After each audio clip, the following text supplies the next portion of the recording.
childhood digestive issues. It's something we see kiddos with regular in the office. It is not fun for kiddos. It is not fun for families. But here's the thing. Majority of the cases, okay, let's say 90% to 95% of cases resolve pretty darn well. There's that 5 to 10%. There's something really weird going on. And if you know, you know. So we'll get to the root of that too. I'm going to break it down tonight. We're going to talk about course of action, things that you can do to help, things you can implement literally this evening or tomorrow, if you have some of the things that you can implement this evening. But the biggest things is we want to see your kiddos heal their guts so that they can function better. Think about the guts as the second brain, because it literally is a second brain. It's not the gut-brain connection, it's the brain-gut connection.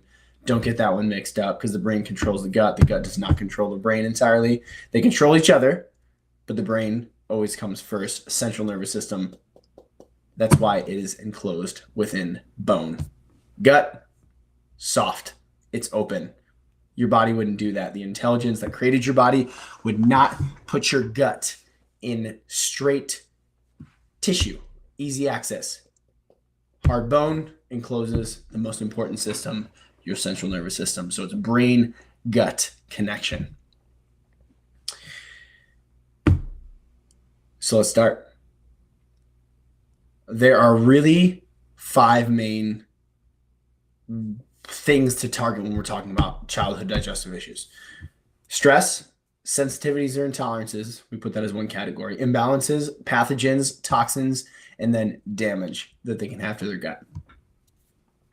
Stress. We talk a lot about stress because stress is literally something we've never been designed to consistently live with. We've never been designed consistently to run from a saber-toothed tiger all the time. Yet in 2022, ourselves and our kids are running from saber-toothed tigers. If you're stressed out, you conceive, you're stressed out when your kid's in utero, you're telling your baby that, hey, it's going to be pretty stressful when you come out here. Your body's going to create that central nervous system that's more prone to stress.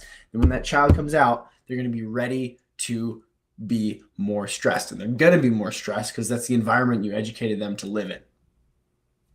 Just the truth. However, that can change. We can change how we get off that stress dominant, that sympathetic dominant thing that happens within our central nervous system. We'll chat more about that tonight. Sensitivities or intolerances. Sensitivities are things that just kind of make your body feel a little bit weird when you eat them, or your kiddos are just have a little weird poops, or they get a little slight rash, or they get a little puffy eyes, or they just not the same. Their behavior is altered a little bit. Intolerance creates havoc, right? When something that they're eating is creating eczema or skin rashes or bloodshot eyes and watery eyes and inflamed tongue, that's an intolerance, right? That's causing an allergic immune system reaction. Imbalances. The microbial environment is off. The balance of bacteria, fungi, bacteriophages, viruses, all of that is imbalanced within the system and wreaking havoc on their body, because your body uses those microbes to protect, uses it for the immune system, uses it for digestion, and it uses it to do other things to help your body function and run well. Pathogens, parasites. Parasites are totally real. If you don't think that we have parasites living in the United States, you, mom or dad, should probably do a parasite cleanse, because you will see worms come out of your behind. It's pretty darn gross. But we can't say that we're immune to them, because pathogens and parasites are everywhere. Okay. Cool thing is you can detox from them, which is great. We've had a couple little kiddos, a baby not too long ago, have a huge worm come out of the rear end, which was wild. And this was one of these childhood digestive issue things. And her digestion got so much better when mom implemented the things that I'm going to teach you about tonight. Some of them she didn't implement all of them because they weren't all relative to her, but she implemented them, and her daughters had a worm come out of her rear end, and we weren't even detoxing that worm, which is really crazy. Toxins, environmental toxins that lead to damage, such as things like glyphosate from eating crappy diets. It's going to wreck that gut. And then just darn near damage that happens, an obstruction. I've had a few kiddos who have had vaccine reactions with things like intussusception, where they have folding over of their gut to just straight diarrhea post vaccination. So vaccinations can cause digestive issues. It's a negative side effect that can happen from them, as well as other pharmaceuticals. Mainly a big one is antibiotics that are given out like candy, especially for kiddos that get ear infections. Or you just go to the pediatrician, parents are looking for some help, and pediatricians just give out antibiotics like they're candy. What happens is it wrecks the gut, destroys the microbial environment. It makes the gut leaky. And there's no protocol following that to rehabilitate the gut, which is sad. The way that the antibiotics are designed, if you look in the literature, so you're expecting that your doctor is going to look into the literature, but reality is that most likely they are not. I'm not going to say they're all not. Most likely, most of them are not going to be looking in the research, or they wouldn't be prescribing antibiotics for things like ear infections. Why is that? Because the American Academy of Pediatrics no longer recommends antibiotics for ear infections. They recommend watch and wait.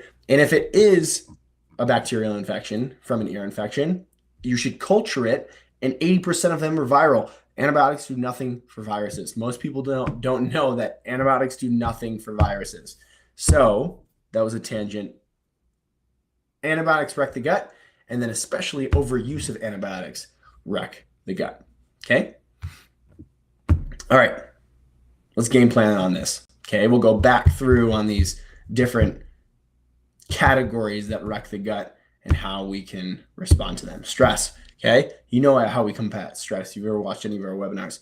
Chiropractic care. Chiropractic care combats stress, calms down the nervous system, balances it out, helps you better adapt to stress. Plain and simple. We track it, we measure it, we see it happen every single day. We've seen so many cases resolve by doing nothing other than chiropractic care. Digestion, the stress response decreases. They're more resting and digesting. They're more balanced, and the gut finds balance. Okay? And if it doesn't, chiropractic doesn't alone fix digestion, that's okay too. It is the foundation for reducing stress. You have to do that first to create a better foundation, if you understand this, in order to build things upon it. Don't go build things upon it without doing something about your foundation. If your foundation is cracked, you got to change it. Okay? And you can't just minimize stressors. That's an important thing to do. If there's a stressful thing in your household, a kid's environment, whatever, minimize the stressors. I'm all about that. But you can't get away from every single stress. So you have to adapt better to those stresses. Okay? Minimizing stresses, definitely do them. Electronics are stressors. Toxic relationships are stressors. Different types of food that's artificial are stressors. There's a whole long list of stressors that are happening most likely in your daily life if your kiddo is dealing with digestive issues that you need to remove. Okay, so categorically from different sections of children, okay? I'm going to put newborns and infants together. These are typically breastfed kiddos who aren't eating food quite yet, or who are transitioning into eating food, or they're fed formula, one or the other.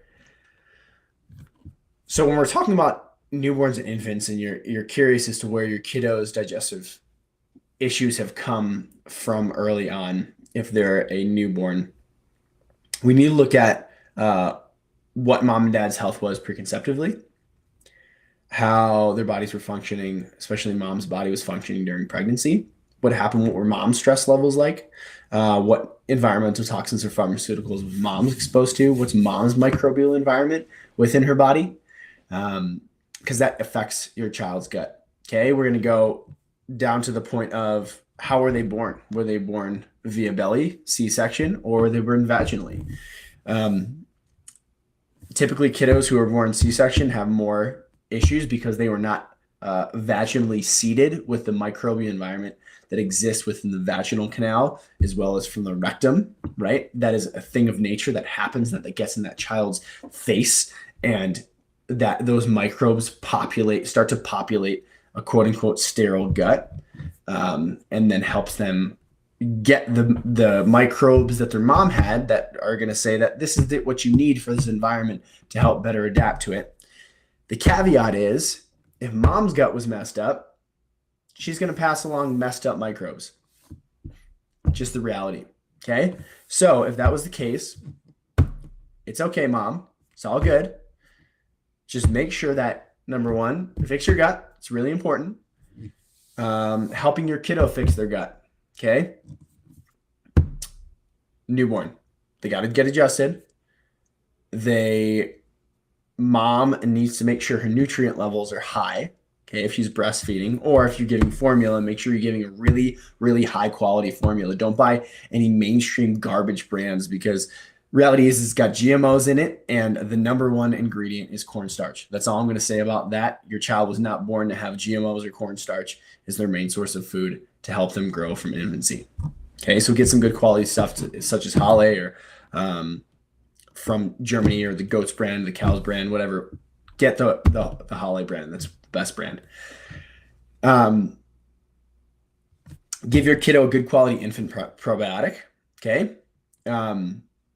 Mom, if you're breastfeeding, make sure you're not eating a lot of sugar. Make sure you're eating a balanced diet.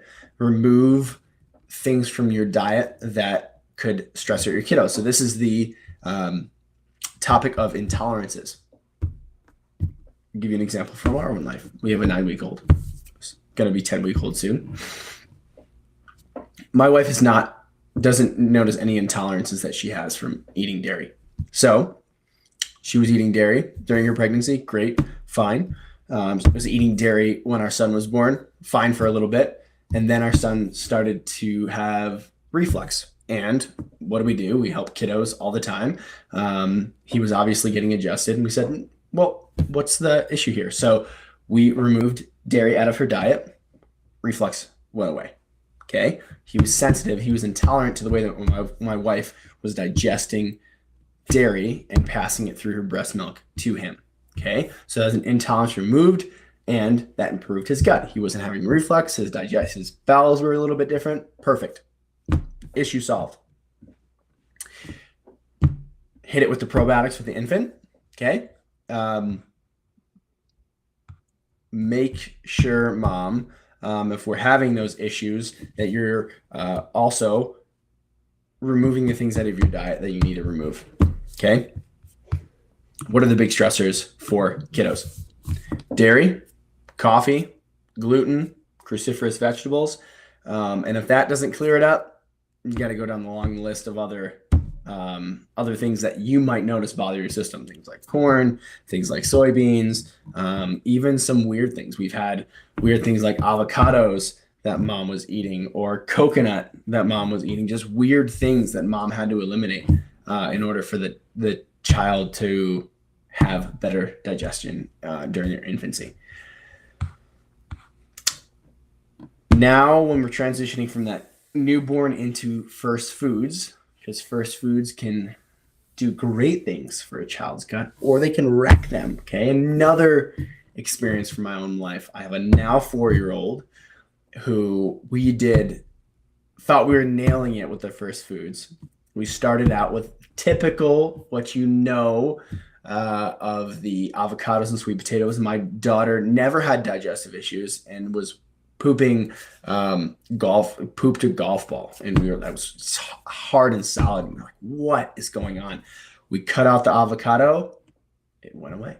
Okay. And also we dug in a little bit more and learned a little bit more from our perspective, from a Weston A. Price Foundation perspective, and found out actually the best first foods are animal-based first foods. If that doesn't agree with you because you're vegan, that's okay. We'll talk a little bit more about other stuff.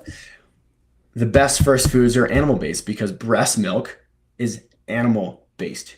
You're an animal, okay? Your child is consuming that. Easier on the gut for them to consume other animal-based foods, such as, great one to start is liver pate, runny egg yolks, bone broth, that help that transition into food be much more seamless. A book that is amazing is called Super Nutrition for Babies. You can get it on Amazon. If you're vegan, I would just say stay away from those avocados and sweet potatoes, or tread lightly.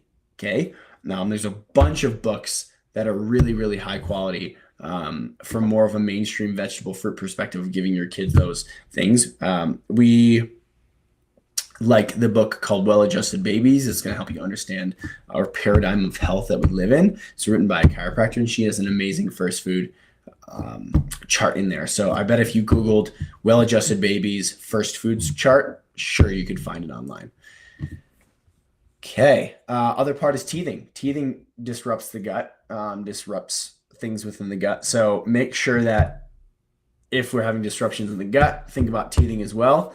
And why it's so important here is to calm down those stress levels. Number one, neurologically so important for the entire body. But number two, it helps out with digestive tract. We implement these other things within the infant's life and mom's life.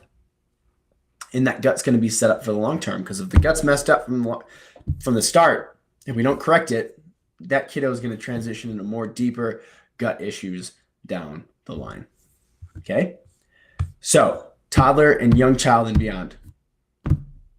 Think about everything that I just taught you from the newborn and infancy stage. But now we have to take the sensitivities and intolerances to another level, because your child is now consuming most likely everything that you're eating. Okay. You need to look at very specifically of what is causing your child to have flare-ups. Let's say they have skin flare-ups. Same things, right? Intolerances. Now they're consuming gluten, dairy, eggs, corn, soybeans, these main inflammatory factors that are going to inflame this child's gut. You need to look at those. Really important. Okay. If you're like, man, I can't even determine what it is, simplify your diet. Eat more of a paleo diet with your kiddos, or make more simple segmented things. Use less packaged things, less casseroles, less things with a bunch of different ingredients combined. Parcel it out. Eat more of a meat, potatoes, and vegetable kind of life, and add minimal amounts of spices and oils and everything on top of that, so you can see what more of the things that bother your child. Okay. And then take those out. Easy way, if you find you're like, I don't know if they're intolerant or if they have a sensitivity to something, take it out for 14 days. Notice what you notice. On day 15, implement that thing back in heavily, and you will know at that point if it bothers your child. Okay. The other perspective of on a toddler, young child, now they have a more developed body, they have a more developed lymphatic system, they have a more developed digestive system. Now you can detox them. Okay. You could detox them. We like zeolites. You can also detox them in different ways, homeopathically. Just get them detoxed, get the things out of their system. If they lived in the world, they have toxins in their system, detox them. If they've eaten mainstream food that's not raised locally by you with organic practices, they have stuff from their food in their body. And if you're not eating natural, local, and organic, your kiddos are most likely getting GMOs, or just make sure that you're getting things that are GMO, because what they spray on GMOs is glyphosate. Glyphosate wrecks the gut, totally wrecks the gut, wrecks the microbial environment, and makes leaky gut. Make sure you're getting that stuff out of their diet. At this stage, if they're on a poor diet, clean up their diet. Get them off the processed stuff. If you can't get them off the processed stuff, get organic processed stuff, and then start to tiptoe them off as we get down the line. You can also support them supplementally to heal their gut. Bone broth is a great one if you're not a vegan. Really, really great to help heal the gut. L-glutamine, probiotics. We really like Ion Gut. Ion Gut is designed by a man that I have a huge crush on named Dr. Zach Bush. And that helps so much to restore that microbial environment, balance it out, and get that gut sealed back in. When we started giving it to our daughter for the first time, she didn't poop for like 2 or 3 days, and usually that's an issue. But when it came out, it looked like compost. Her body digested it so much that it came out like literally like dark brown. And we were like, whoa. It was really wild. And we noticed that her digestion is always better when we're consistently giving her eye and gut. I noticed the same thing for myself and same thing with my wife. Really, really great stuff. Can't speak highly enough about it. So wrap it up. Okay. So stress, help them better adapt with consistent chiropractic care, minimize those stressors. So you don't have as many stressors in their system, not stressing out their central nervous system. But key piece of that, help them better adapt to stress through consistent chiropractic care. If it's with us, great. If it's not, if it's somewhere else, great. If it's somebody else in our community, that's awesome too. Feel free to reach out with us. If you don't have somebody, we'll find you somebody that would be a great fit for your family. Okay.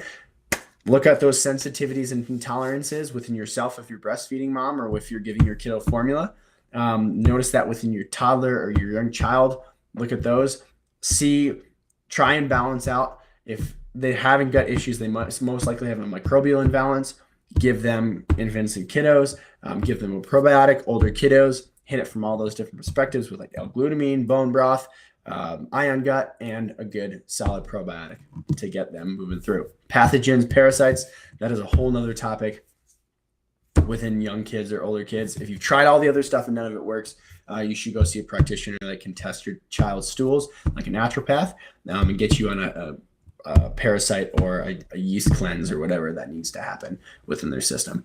Toxins, detoxify those young kids or those toddlers, get those things out. And if they've had damage, go through all this protocol, do everything that you can, get them balanced. Also go see a naturopath that can help them out tremendously to heal from that damage that they've had, to help that gut get back to where it needs to be. Awesome. Any questions? Fire them away. Throw it in the chat. Send me an email. Call our office. Whatever you need. We are here for you guys to help your kiddos heal their digestive issues because, man, it is an important one. Thank you guys for tuning in. Have an amazing evening.